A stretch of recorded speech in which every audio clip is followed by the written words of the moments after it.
something that's become pretty, I guess, difficult for me over the past, I don't know, 5 or 10 years especially, is I really don't feel like I have almost anything in common with most of my friends,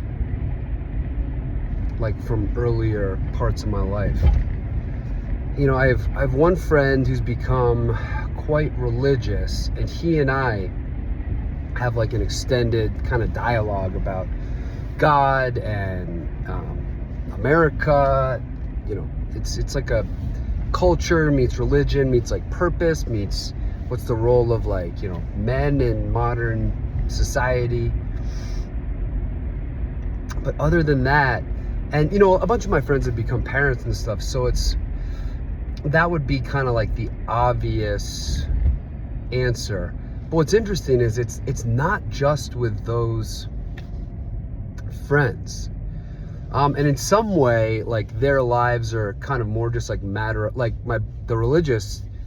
the friend I talked about who's become religious, he actually has kids. So it's like that I don't believe that is anything but like a small contributing factor. Definitely not the main one.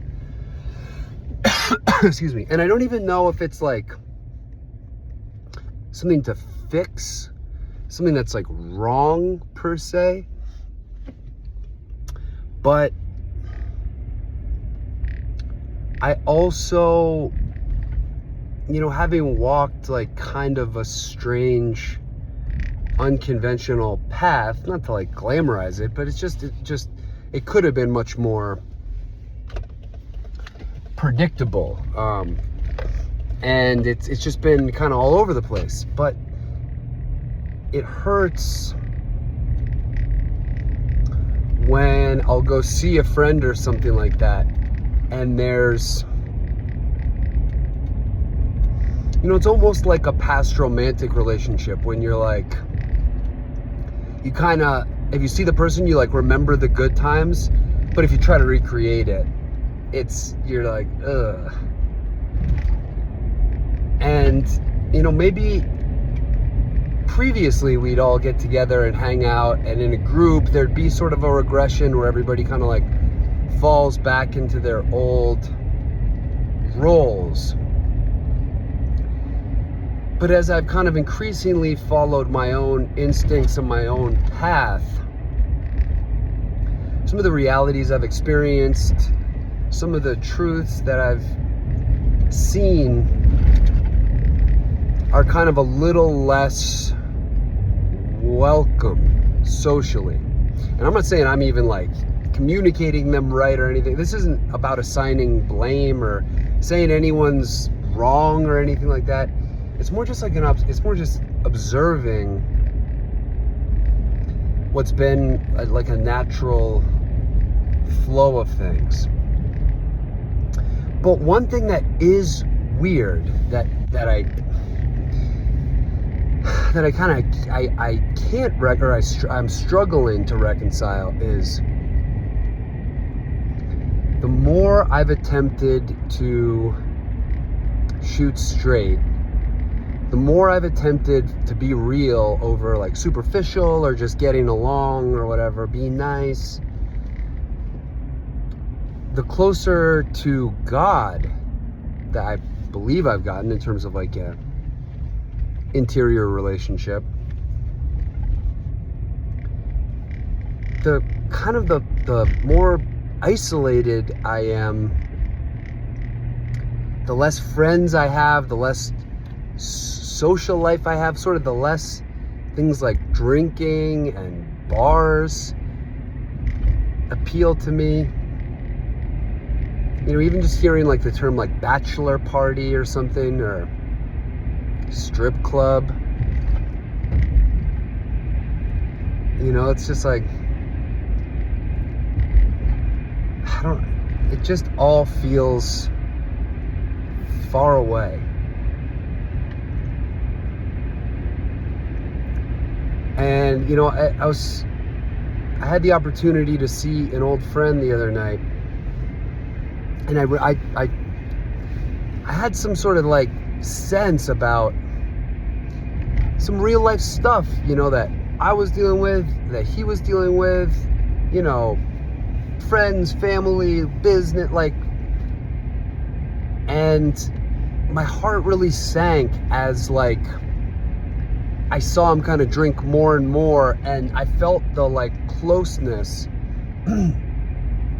If Mr. Rogers, won't you be my neighbor, is the most intimate invitation, not non-romantic one of hey, I want to know you, you're special, I love you, what are you interested in? Here, I welcome you into my...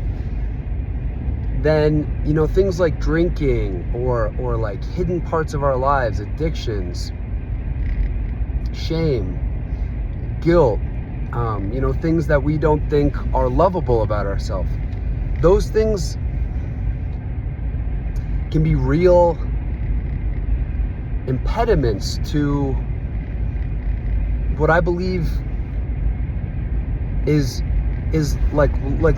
loving somebody else in a way that's an active thing. You can love somebody's style. Oh yeah, I love them. And what's funny is my friend kept saying to me I love you, man. As he got drunker, and I do believe him, but it was he was getting further and further away. And it was sad. In my heart, I just felt sad because it felt like he was just drifting out into just this abyss. And I felt that we both actually needed each other, in the sense of we both needed an ear, we both needed to vent, and to lose that just to drink, I was kind of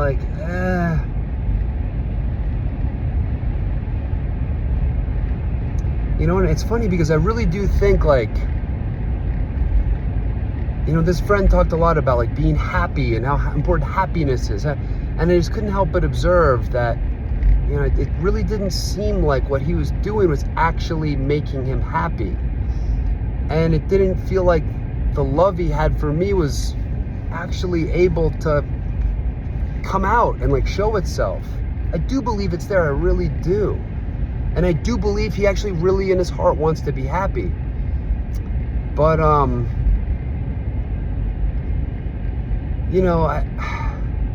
this idea that hedonism and celebration and stuff like that, is what leads to happiness. If you've really done something amazing and you want to open that bottle of wine or pop that bottle of bubbly to really celebrate, yeah, I worked my ass off. I can get that. I think kind of the satisfaction is the reward. The mental peace you feel of oh yeah, okay, I did that. Wow, I wasn't sure if I was gonna get it, but I did it. But what's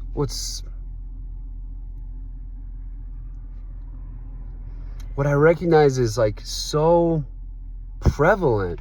I'm sure this is with women too, but I'm really only going to speak for guys here. But it's just some pervasive sense of loneliness and of having to do it alone. And when you bring real shit up, it's whoa, let's goof around. Come on. And look, I love laughing. I really do. I think comedy is an essential tool. And sometimes things hit a boiling point where you gotta break the tension, with a joke. Someone like Norm Macdonald to me, who's kind of always has that boyish smirk, is saintly to me. I think it's really incredible, his contribution to humanity. I really mean that. But I know he had a serious side to him too. And Norm the Entertainer is the one I'm privy to. But, with some of these circumstances, you can feel the electric charge in the room change when you start being really honest. When you start talking about things like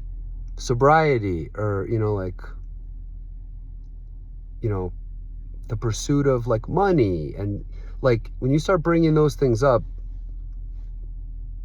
you know, some people, of course, it's actually a huge sigh of relief. They're like, oh, this is great. Yeah, like I've been thinking about this. This is cool that there's like an open forum and somebody's willing to hold space. But, you know, it's remarkable how much of modern life seems to really want to operate on the surface. Excuse me. And when there's something that feels like it's about to go beneath the surface and really go, wow, this is about life, this is about purpose. I've noticed like 9 out of 10 times in like my American experience, somebody's about to sell you a course. They're about to try to get you to join this cult or this religion or this, oh, this thing, da-da-da-da. And like, I get it, you know, I really do. Like, you know, people got to put food on the table, whatever. But the kind of honesty and sharing I'm talking about isn't sponsorable. It's not like you couldn't tie it in with money and not like drastically alter the like chemical nature of it, the compound. And I think to some extent, like these kind of conversations, you can't even have like a predetermined destination. Like if the whole conversation, you're like trying to get it to like land over here, that's manipulative. It's not. Honest sharing is, it's an offering. It's the closest we can get to being seen, known, and understood. Other than that, we're all in our own prisons walking around. We're all literally in prison. We're on death row. We're all going to die. So we're all literally imprisoned death row inmates walking around like, how are you? Good? I'm good as well. Have a nice day. You know, and just it's fake. It's bullshit. And we all know it. We all feel it. So opening up those doors and letting somebody, this is my cell, you know, this is where I play Baccarat or whatever, it is intimate. And I'm not saying do it to everyone. No, like some people walk into a 7-Eleven and how you doing? Oh, I'm having the fucking worst. It's like, all right. You know, it's like if somebody's like working and they're stuck there, it's like, leave the poor fucking guy alone. But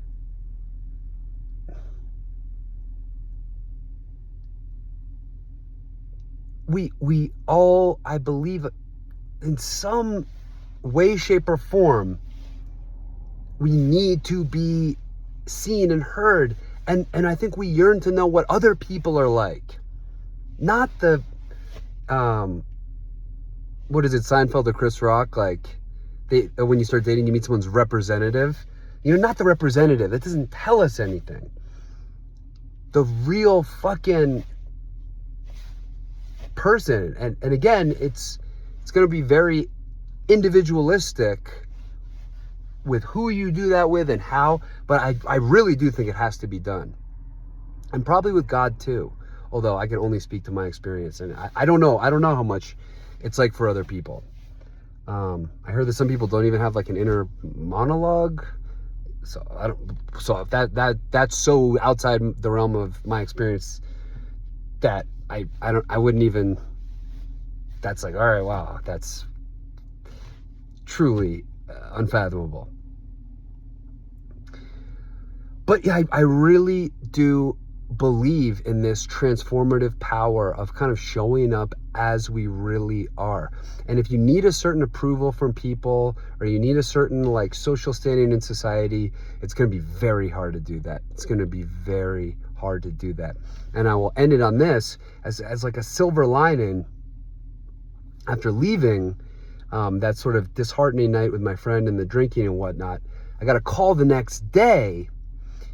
There was somebody I've like longed to, and this was just like, it really fell out of the blue, but I've like longed to connect with and have a real honest conversation about like God and suffering and honesty and closeness. Like, won't you be my neighbor? And this call came out of the blue, and it lasted 2 hours. I don't know if we've had 2 hours of phone calls, sum total, up to that point. And it was just such an interesting kind of dichotomy between those, the person sort of drinking and distance, like, you know, going away, like sort of unintentionally, but intentionally kind of distancing themselves. And this real shocking honesty and openness and revealing of struggles. And, you know, and, you know, one of them was really disheartening and the other was like really inspiring. And it wasn't inspiring because it's like, you know, like, yeah, let's get on a workout routine and we'll do this and we'll eat that. It's not that kind of inspiring, not like New Year's resolution inspiring like, wow, life is really challenging and can be really overwhelming. And we're all sort of in this alone, and we can invite people in through our honest sharing and in that way be in it together. So yeah, these are just some things I've been thinking about, but yeah, I wonder if anybody else out there sort of has that sense of like longing for closeness and honesty and having somebody sort of drift away for whatever reason, or the opposite. You know, you kind of aren't expecting it and somebody really lays it out there and you're like, wow, I feel like we're actually close and like getting somewhere. So yeah, I really do think this is powerful stuff.